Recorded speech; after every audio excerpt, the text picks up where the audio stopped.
الحمد لله رب العالمين والصلاة والسلام على رسوله سيد الأنبياء والمرسلين وعلى آله وأصحابه الطيبين الطاهرين. أما بعد، قال الله سبحانه وتعالى في القرآن المجيد: أعوذ بالله من الشيطان الرجيم، بسم الله الرحمن الرحيم.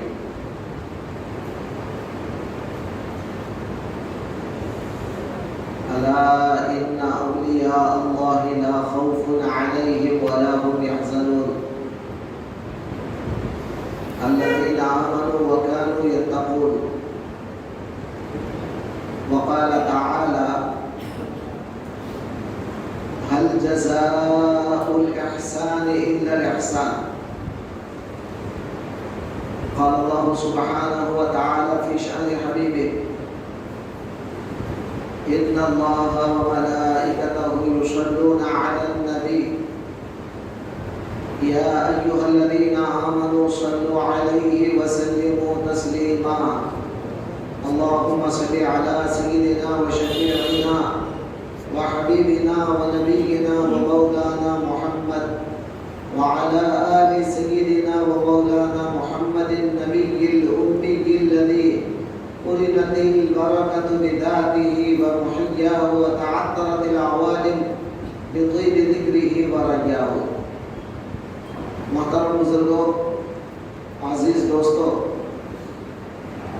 اللہ تبارک و تعالی جل شانہ وعم نوالہ کا بے انتہا و بے کرم فضل ہے کہ اللہ تبارک و تعالی نے آپ کو اور ہم کو پیارے آقا حضور رحمت للعالمین جناب محمد رسول اللہ صلی اللہ علیہ وآلہ وسلم کا امتی بنایا. اللہ تعالیٰ کا احسان ہے، کرم ہے، شکر ہے کہ اللہ تعالیٰ نے الحمدللہ آج اس کے گھر میں جمع ہو کر دین کی باتیں سننے اور سمجھنے کی توفیق عطا فرمائی. دوستوں اور بزرگوں، آج جو ہمارا عنوان ہے وہ ہے ہندوستان کے ولایت کے شہنشاہ، ہندوستان کے ولیوں کی جان حضرت سیدنا خواجہ اعظم خواجہ معین الدین حسن سنجری چشتی اجمیری رحمت اللہ علیہ کی یاد منانے کے لیے، ان کے تذکرے کرنے کے لیے اللہ تبارک و تعالی نے ہمیں توفیق عطا فرمائی. آج جب کبھی بھی جمادی الاخری کا آخری ہفتہ ہوتا ہے، رجب کی ابتدا ہوتی ہے، تو ہندوستان کے مسلمانوں کو ایک محسن اعظم کی یاد آتی ہے. دوستو، خواجہ غریب نواز علیہ الرحمہ ہندوستان کے مسلمانوں پر بہت بڑا احسان کیا انہوں نے کہ یہاں کے غیر مسلموں کو صحیح راستہ بتایا، اسلام کا طریقہ بتایا اور اسلام میں داخل فرمایا. دوستو، ہمارے خاندان میں جتنے بھی ہم لوگ یہاں پر بیٹھے ہیں، ہمیں خود پتا نہیں کہ اوپر ہمارے خاندان میں کون وہ اللہ والا ہے جس کو اللہ نے توفیق دی اور وہ اسلام کی طرف پلٹے، اسلام کی طرف راغب ہوئے، خواجہ غریب نواز علیہ الرحمہ کی تعلیمات سے متاثر ہو کر مسلمان بنے۔ آج ان کے خاندان میں ہم لوگ مسلمان ہیں۔ ہندوستان کے اندر جتنے مسلمان ہیں اکثر باہر سے آئے ہوئے کوئی بھی نہیں ہے، اللہ ماشاء اللہ، ہو سکتے ہیں ایک دو خاندان، لیکن زیادہ تر لوگ یہیں کے ہیں، ہندوستان کے۔ اور اوپر خاندان کے کوئی بابا دادا اوپر کے، اللہ نے انہیں توفیق دی، مسلمان بنے۔ آج ان کی بدولت ہم لوگ بھی مسلمان ہیں، اور آج اگر ہم کلمہ پڑھ رہے ہیں، اللہ کا نام لے رہے ہیں، محمد عربی صلی اللہ علیہ وآلہ وسلم کو اپنا رسول مانتے ہیں، تو یہ صدقہ ہے خواجہ غریب نواز کا۔ دوستو، یہ انسان جب کسی انسان کو چائے پلاتا ہے تو آپ بھی سوچتے ہیں کہ میں بھی کبھی اس کو چائے پلا دوں، احسان کا بدلہ چکا دوں۔ یہ تو چھوٹا سا معاملہ ہے، چائے کا پلانا، دنیا کی کوئی نعمت کا دینا، یہ تو معمولی بات ہے۔ لیکن یہ آدمی جہنم میں جا رہا ہو، کافر بن کر دوزخ کا ایندھن بن رہا ہو، ایسے کافر کو مسلمان بنا کر اس کو اللہ کا راستہ بتانا، جنت کا راستہ بتانا، یہ کوئی معمولی احسان نہیں ہے، تمام احسانوں میں سب سے بڑا احسان ہے۔ تو اسی لیے ہم خواجہ غریب نواز کو ہندوستان کا محسن اعظم کہہ سکتے ہیں۔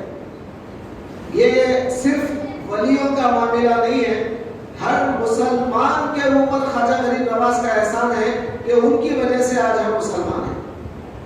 دوستو، صحابہ کرام رضوان اللہ تعالی عنہم اجمعین اسلام پھیلانے کے لیے حضور اکرم صلی اللہ علیہ وآلہ وسلم کے زمانے کے بعد دور دور مقامات پر ضرور گئے، اور بہت سے صحابہ ہمارے ہندوستان کو بھی آئے ہیں، مگر ان کا جو مقصد تھا، اصل مقصد تبلیغ دین نہیں تھا، بلکہ تجارت کرنا تھا، بزنس کرنا تھا۔ اب چونکہ وہ صحابی تھے تو اسی لیے ساتھ میں وہ تبلیغ بھی کرتے تھے،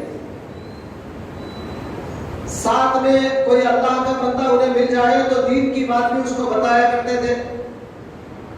لیکن اکثر بیشتر صحابہ کرام جو ہندوستان کو آئے تھے، ان کا مقصد صرف تجارت کرنا تھا، بزنس کرنا تھا۔ تو یہ لوگ کشتیوں کے ذریعے، پانی کے جو بڑے بڑے شپ ہوتے ہیں، وہ شپس کے ذریعے بحر عرب سے ہوتے ہوئے کیرلا، تمل ناڈو، مدراس، یہ جو سمندر کا علاقہ ہے، اس علاقے میں صحابہ کرام رضوان اللہ تعالیٰ عنہم کی آمد ہوئی۔ بہت سے صحابہ وہاں پر آئے، تجارت کیا، اپنا رہن سہن یعنی اپنا کلچر، اپنے اخلاق، اپنے کیریکٹر کے ذریعے انہوں نے اسلام پھیلایا۔ مگر وہ اسلام صرف سمندر کے کنارے پر برقرار رہا، زیادہ تر لوگ ابھی اندر نہیں پہنچے۔ ہندوستان کے اندر، ہندوستان کے بیچوں بیچ ہر جگہ کونے کونے میں اسلام نہیں پھیلا تھا، بلکہ اسلام اس وقت تھا تو سمندری علاقوں میں، سمندر کے ساحل میں، سمندر کے علاقوں میں اسلام پھیلا تھا۔ صحابہ کرام رضوان اللہ تعالیٰ عنہم نے اسلام وہاں پر پھیلایا تھا۔ اور آپ کو یاد ہوگا ہندوستان میں سب سے پہلی مسجد جو بنائی گئی وہ آج بھی کیرلا میں ہے۔ ہندوستان کی پہلی مسجد، کوئی مسلمان نہیں تھا تو وہاں کیرلا کے کچھ لوگ وہاں مسلمان بنے تھے اور ایک صحابی رسول وہاں تشریف لائے تھے، انہوں نے خود اپنے ہاتھ سے مسجد بنائی، مسجد کی تعمیر کی. آج بھی کیرلا کے اندر وہ مسجد موجود ہے. ہندوستان کی پہلی مسجد کہہ سکتے ہیں ہم.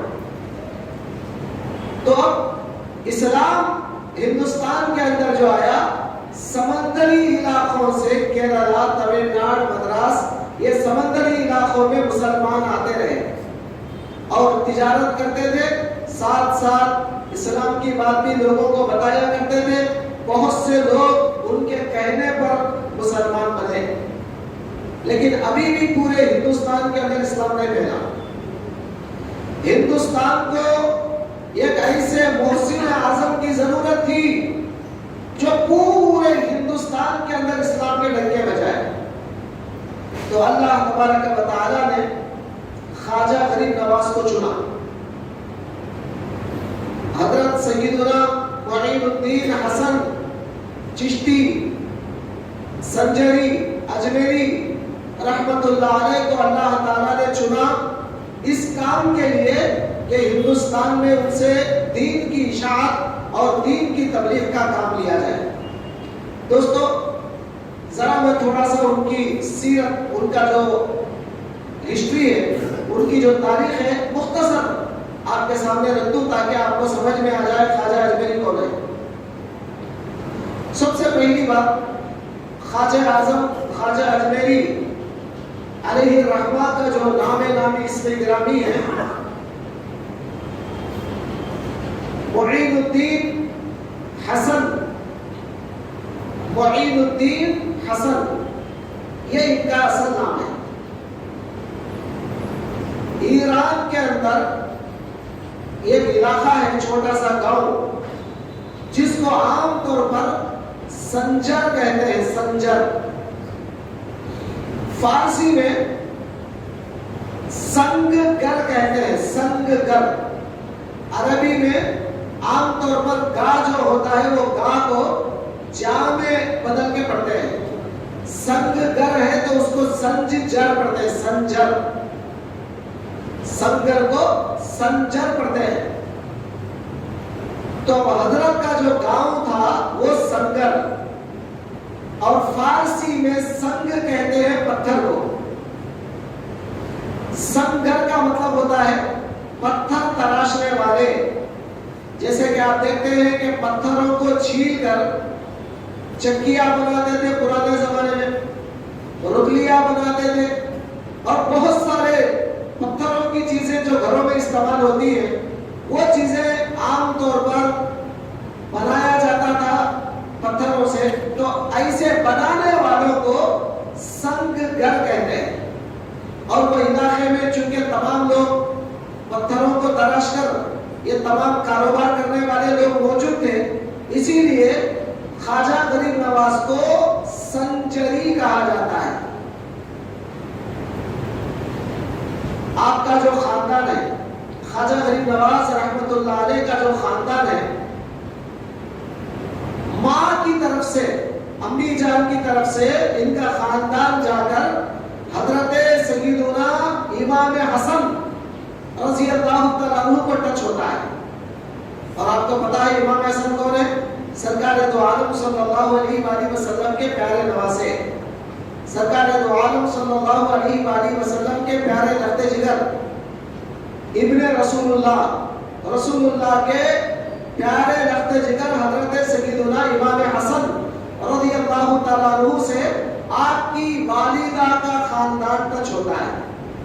اور آپ کے والد کا جو خاندان ہے، باپ کی طرف سے آپ کا خاندان جا کر امام حسین رضی اللہ تعالیٰ عنہ کو ٹچ ہوتا ہے. تو گویا آپ حسنی اور حسینی ہے، یعنی باپ کی طرف سے حسینی، ماں کی طرف سے حسنی، دونوں طرف سے آپ سید ہیں. آپ سمجھتے ہیں سید کا مطلب کیا ہے؟ رسول اللہ کی جو اولاد ہے. کیونکہ سرکار دو عالم صلی اللہ علیہ وآلہ وسلم نے ارشاد فرمایا، میری اولاد قیامت تک اگر ہوگی میرے فاطمہ کے بچوں سے ہوگی. عام طور پر کیا ہوتا ہے،